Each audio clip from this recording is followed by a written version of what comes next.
Jangan lupa subscribe YouTube channel Metro TV News dan jangan lupa nyalakan notifikasinya.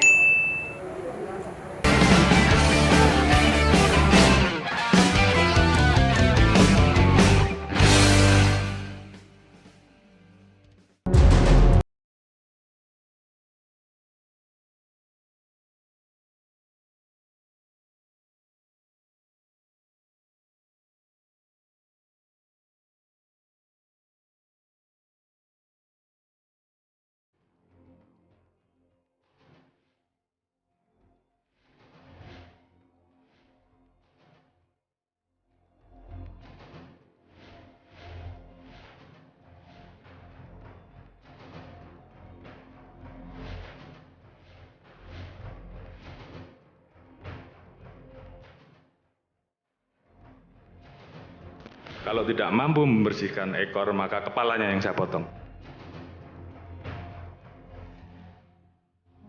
Kick Andy Double Check kali ini hadir bersama saya Afiani Malik.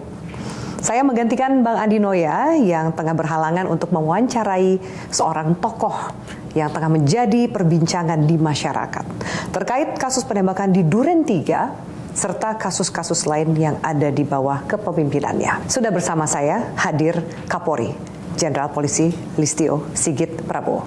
Pak Sigit, apa kabar? Baik, Mbak Afi, terima kasih. Pak Sigit, salah satu yang menjadi pertaruhan kinerja Bapak sebagai Kapolri, pertaruhan kepercayaan publik terhadap institusi polisi adalah soal Bapak menyampaikan jika tidak mampu membersihkan ekor, maka kepalanya saya potong. Sudah berapa kepala yang Anda potong? Oke, ini ada hal-hal yang mungkin harus saya jelaskan sebelum kasus Verdi Sambo ini terjadi.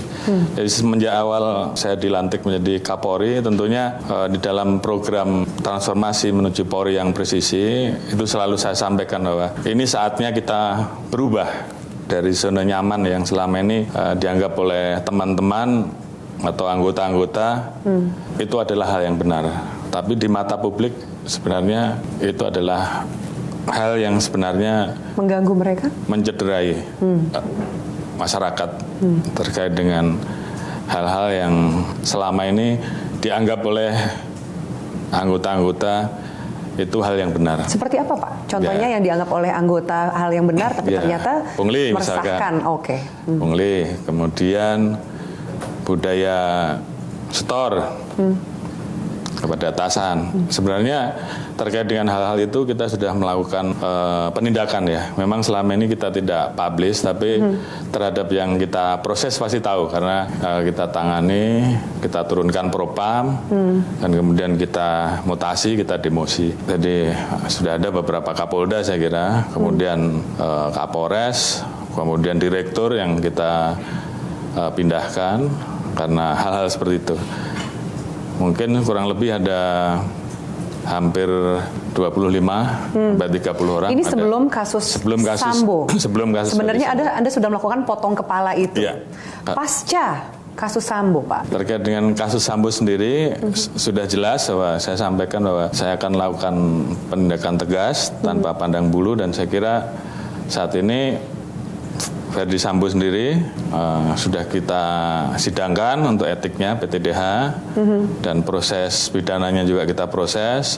Kemudian ada lagi 2 bintang 1 yang terlibat, 1 diproses terkait dengan etik, satunya lagi kita proses pidana dan etik, dan sisanya kurang lebih dari 97 orang yang kita periksa.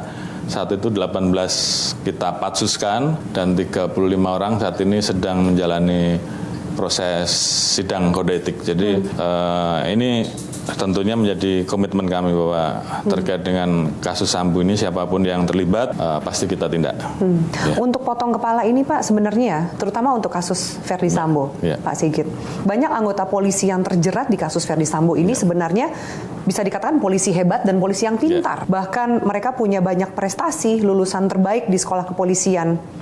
Yang Anda lihat Pak, apa yang membuat mereka sampai mau mempertaruhkan karir, nama baik mereka untuk mengikuti skenario awal? Apakah semurni tidak mengetahui dan terbawa kebohongan, atau ada unsur yang lain? Jadi ada 4 kelompok. Yang pertama adalah yang memang betul-betul mengetahui, dan ini adalah kelompok internal yang mendampingi FS. Para ajudan maksudnya? Ya, ajudan utamanya.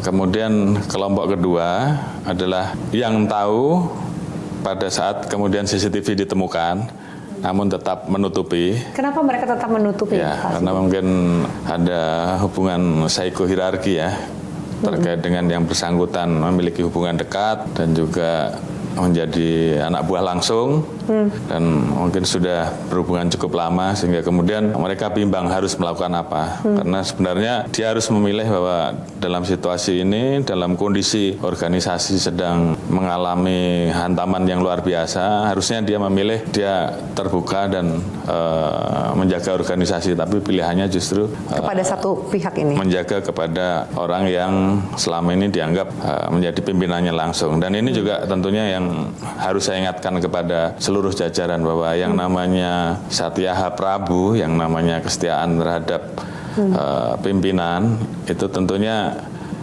harus betul-betul dilihat secara benar.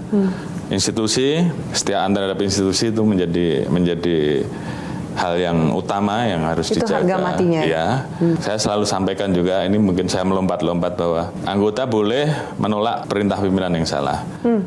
Ya, dan ini saya kira di perkapnya sudah ada. Tinggal bagaimana anggota kemudian memahami ini, berani atau tidak. Kalau taruhannya adalah karir dan masa depan jabatan, mungkin nggak semua orang berani, Pak Sigit. Ya, justru itu. Apa jaminannya? Saya mulai dari diri saya. Anggota saya bebaskan untuk kemudian mengoreksi saya ataupun menolak perintah saya kalau memang perintah saya ada yang salah, dan itu hak mereka, dan saya jamin bahwa mereka tidak akan saya hukum karena itu bagian dari koreksi dan untuk perbaikan. Demikian juga saya harapkan seluruh anggota, kalau memang kemudian karena dia mengoreksi atasannya, terus kemudian dia dihukum karena itu, padahal yang dia lakukan itu benar, tentunya saya membuka ruang untuk lapor langsung pada saya. Tidakkah itu mengganggu ketika atasan memberikan perintah, bukankah harus dilaksanakan?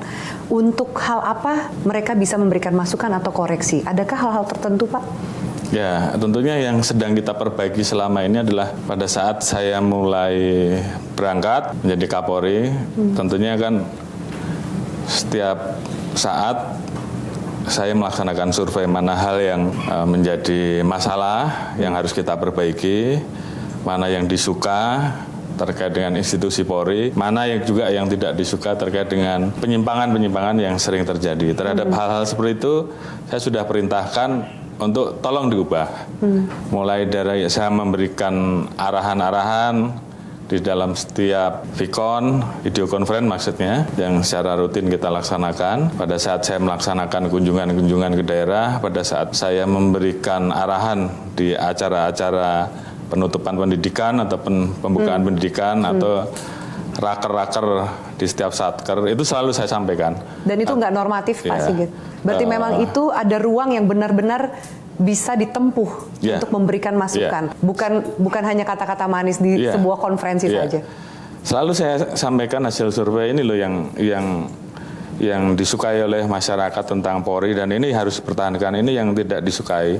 Ini tolong dirubah. Jadi kebiasaan-kebiasaan buruk terkait dengan masalah pungli di lapangan, suap, seperti itu kan menjadi hal-hal yang pada saat kita survei itu muncul menjadi angka yang paling besar. Kemudian sifat arogansi, kemudian kekerasan, itu kan hal-hal yang saya selalu sampaikan kepada anggota untuk dirubah. Saya sudah sampaikan, dan kemudian begitu saya dapat masukan, pada saat kita temukan ada pelanggaran, ya mau tidak mau, supaya anggota bisa jadi baik, pimpinannya yang punya masalah, pimpinan yang kita copot. Bagian juga jadi motong kepala untuk menjaga badan dan ekor. Dan ini akan terus saya lakukan ke depan untuk memperbaiki institusi, karena memang saya ingin agar institusi ini semakin bisa dekat dan dicintai masyarakat, dan untuk itu ya revolusi harus kita laksanakan. Kalau pelan-pelan tidak bisa, ya mau tidak mau kita harus melakukan langkah-langkah yang ekstrim. Tapi saya yakin banyak anggota yang mendukung. Semua tersangka dari kasus pembunuhan Yosua ditahan kecuali Putri Chandrawati. Tapi mengapa Putri Chandrawati seakan-akan istimewa?